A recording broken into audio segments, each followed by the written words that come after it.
Би ховдамын зэрэг сумаас суралцж байгаа. Тэгээд аав ээж нь болохоор эрт дээр үеэс ингээ маллаж ирсэн.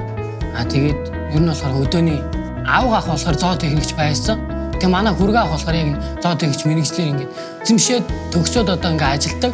Би болохоор манай аав болохоор аймгийн алдартай байж Загдмэрэн гэдэг хүн байдаг. Одоо ингээ нөгөө сүүлийн жилүүдэд ингээ ордны мөрний одоо үржүүлдэг, эвчлэлтүүлдэг амар их гараад байгаа болохоор бас нөгөө сонирхлаад байгаа. Тэр талаараа бас ингээ илүү дав ингээ байх юм болов уу гэж бол ер нь сонгосон л да. Өнгөрсөн шин цасаас өнөөдөр жоохон зэхрэн bay шүү. Саяхандаа л одоо тэнгэр гигээд одоо л жоохон гайг болчихно. Өнөөдөр ирээд аав ээжээрдээ ингээд тасалаад одоо хойно малаа хотлуулаад 2 өдөр маландаа яваа түлээ төвшөөд таад тиймэрхүү ажил та. Би айлын баг нь одоо манайх одоо ам бол 8 юм байна. Тэгээ би чи одоо дээрээ 4 ихчтэй нэг ах та. 5 сарын 20-доор ер нь хичээл амарчдаг. Тэгээд 8 сарын 7 6-7 хүрээд маагч нөгөө 8 сарын 15 ингээ хадланд ордог. Тэр хүртэл бол ер нь бол гоё мөр таагаад хэрээр л явна гэсэн үг дээ ер нь бол. Малчд болохоор одоо ингээл мал хээлтүүлэг ингээл дор зорог хээлтүүлэг явж байгаа шүү дээ. Зоо техник хүн болохоор яахыг үржлийн бүртгэл хүртэл нь гарад үүсэл ашиг шим үйлдвэр угсаа те 300 малаас 1000 малын ашиг шимийг яаж авах уу? Энэ талаараа илүү төхөн юм болов уу гэж сонгосон л доо. Зоо техникчийг анх төсөлж би яг малын эмчтэй адилхан гэж боддог байсан.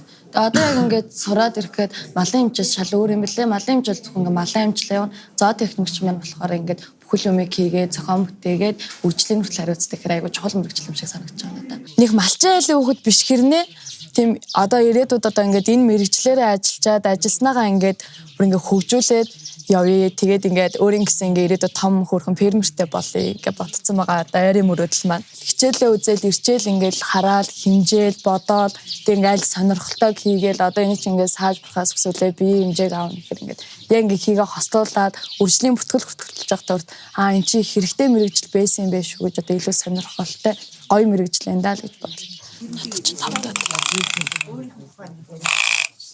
Одоо ингээд бүсэлгээний тойргийг хэмжиж байгаа. Одоо хичээл дээрээ болохоор онлаараа үзчихэд шууд энэ дээрээ практиклаад ингээд үзэхээр бид нартэй болохоор илүү ойлгомжтой байдаг. Бүсэлгээний тойрог нь болохоор мэд 195 буюу тэгээ амьдын жин нь 809-с 956. Амьдын жин нь ингэж гарч ирдэг. Тэгэд нөгөө талдаа ингээд бүсэлгээнийхэн тойрог нь ингэж гарч ирдэг.